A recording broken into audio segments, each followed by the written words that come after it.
And now the end is near, and so I face the final curtain.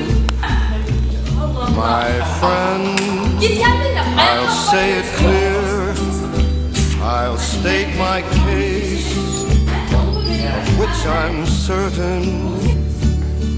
I've lived a life that's full, I traveled each.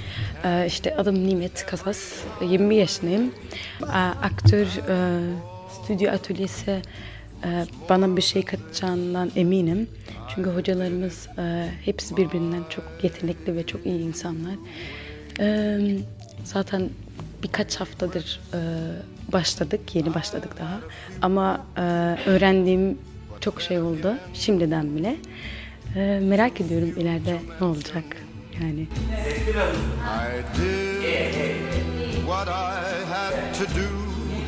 Merhaba, ben Betül.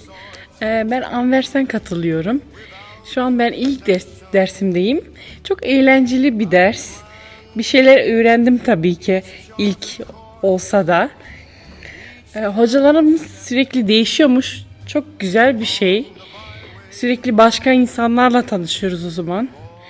Memnunum. Güzel. Ben Cem Sonakalan, 25 yaşındayım.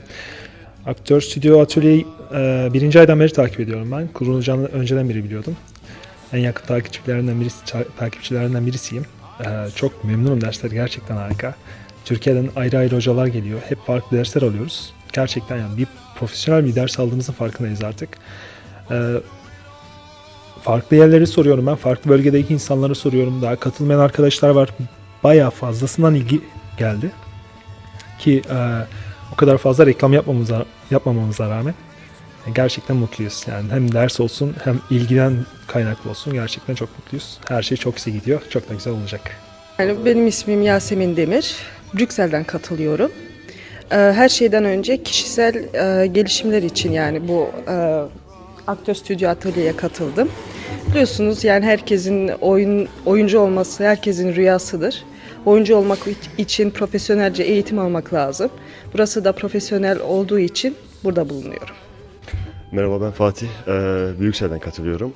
Öncelikle Cef'e teşekkür ediyoruz böyle bir projede yaptığı için.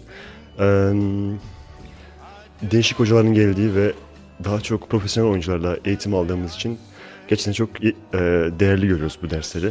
Umarım hepimiz için çok iyi olur. Burada Jeff Işın'a teşekkür etmek istiyorum.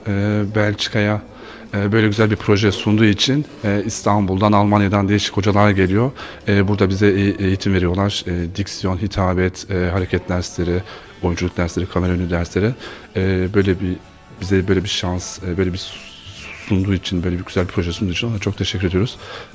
Buradaki Belçika'daki gençlerimize çok faydalı olacağına inanıyorum.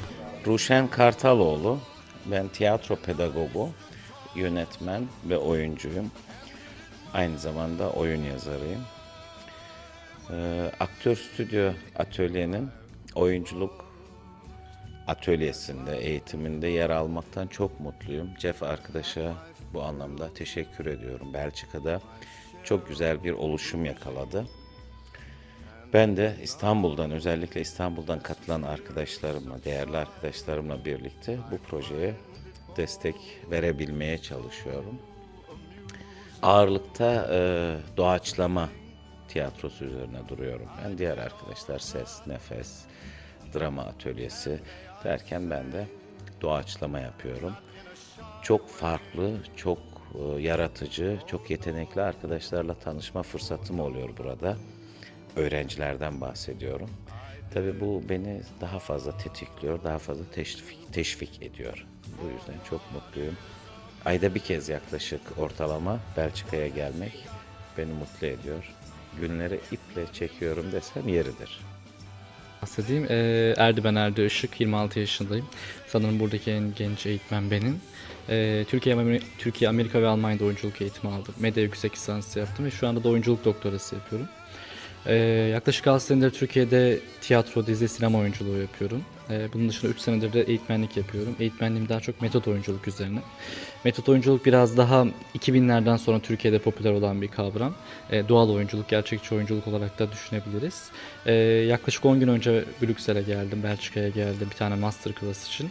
Ve Şubat ayına kadar buradayım. Bu süre zarfında da aktör stüdyo oyuncularıyla metot oyunculuk çalışıyoruz. Şu ana kadar Brüksel, Gent, Anvers ve Limburg'da çalışmalarımız gerçekleşti. Gayet de güzel oldu. Hem tekst üzerinden hem de sahne üzerinden çalışmalar gerçekleştiriyoruz. Metot oyunculuk konusunda biraz daha yeniler tabii ki bu konuda. Çok daha açlar, öyle söyleyeyim daha doğrusu. Ama gayet yetenekli, herkesten güzel geri dönüşler alıyoruz. Umarım daha da devamı gelir.